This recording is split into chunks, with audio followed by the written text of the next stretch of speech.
அந்த பொருளை நீங்க எவ்வளவு அழகா வச்சிருக்கீங்க. ஒரு சிலர் பாருங்க சின்ன வீடா இருக்கும் சாமி, இப்படி சுத்தமா வச்சிருப்பாங்க, பளிச்சுன்னு இருக்கும் அப்படியே இடமே, பார்க்க உடனே அப்படியே நமக்கு அப்படியே ஆசையா இருக்கும். பெரிய வீடா இருக்கும், அங்க பொம்மை கிடக்கும், இங்க பெட்ஷீட் கிடக்கும், அங்க கழட்டி போட்ட துணி கிடக்கும், 2 முடி கிடக்கும், எல்லாம் கச்ச கச்ச கச்ச கச்ச கச்ச கச்சன்னு கிடக்கும் வீட்டுல.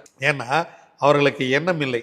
கிச்சன்ல பாருங்க ஒரு சிலர் கரெக்டா அழகா சமைப்பாங்க, எல்லா பொருளையும் எடுத்துட்டு எடுத்த இடத்துல வச்சுட்டு கரெக்டா பண்ணுவாங்க. ஒரு சில கிச்சன்ல போய் பாருங்க, சிங்க்ல பாத்திரம் எப்ப பார்த்தாலும் ஊறிக்கிட்டே இருக்கும். இந்த சிங்க்ல எந்த வீட்டுல எல்லாம் இந்த பாத்திரம் ஊறிக்கிட்டே இருக்கோ, நீங்க எல்லாம் மேல வர போறது இல்லை சாமி. சின்ன சின்ன விஷயங்களை மாற்றும் பொழுது, இப்ப இறைவன் உங்களுக்கு 10க்கு 16 வீடு ஒன்று கொடுத்துருக்கான். அந்த வீட்டை நீங்க சுத்தமா வச்சுக்கிட்டீங்கன்னா அடுத்த ஒரு பெரிய வீடு கொடுக்க போறாரு.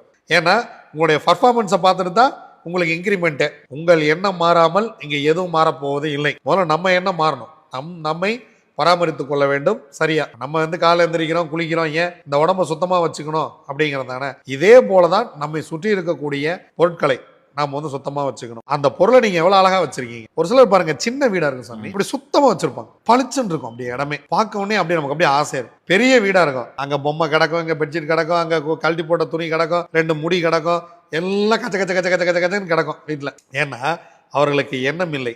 கிச்சன்ல பாருங்க ஒரு சிலர் கரெக்டா அழகா சமைப்பாங்க, எல்லா பொருளையும் எடுத்துட்டு எடுத்த இடத்துல வச்சுட்டு கரெக்டா பண்ணுவாங்க. ஒரு சில கிச்சன்ல போய் பாருங்க, சிங்க்ல பாத்திரம் எப்ப பார்த்தாலும் ஊறிக்கிட்டே இருக்கும். இந்த சிங்க்ல எந்த வீட்டுல எல்லாம் இந்த பாத்திரம் ஊறிக்கிட்டே இருக்கோ, நீங்க எல்லாம் மேல வர போறது இல்லை சாமி. சின்ன சின்ன விஷயம்